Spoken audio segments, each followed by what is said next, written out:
আলাইকুম রহমতুল্লাহি ওয়া বারাকাতুহু। গিয়াসউদ্দিন হজ ও উমরা কাফেলা পক্ষ হতে আপনাদেরকে জানাই মোবারকবাদ এবং অভিনন্দন।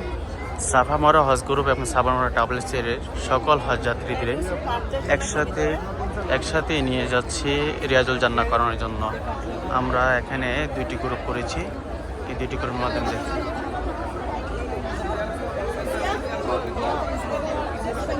দেখেন রিয়াজুল জান্নাহর জন্য একটু অপেক্ষা করা হচ্ছে।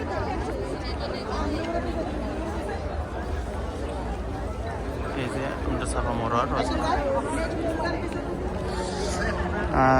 মাওলানা শাহজালাল দস্তগীর। আসসালামু আলাইকুম সম্মানিত দর্শক মণ্ডলী, আমি মাওলানা মোহাম্মদ গিয়াসউদ্দিন এই ভিডিওতে করতেছি। আমাদের লাইনটা সোজা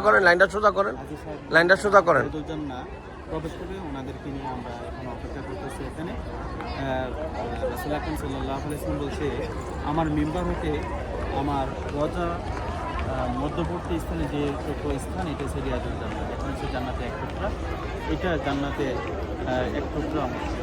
রাসূল আকরাম সাল্লাল্লাহু আলাইহি ওয়াসাল্লাম এই স্থানে রিয়াজুল জান্নাহ এর পাশে শায়িত আছেন এবং রাসূল আকরাম সাল্লাল্লাহু আলাইহি ওয়াসাল্লাম বলেছেন যে আমার মিম্বারের নিচে এসে আমার হাউজে কাসা যেখানে অবস্থিত আছে।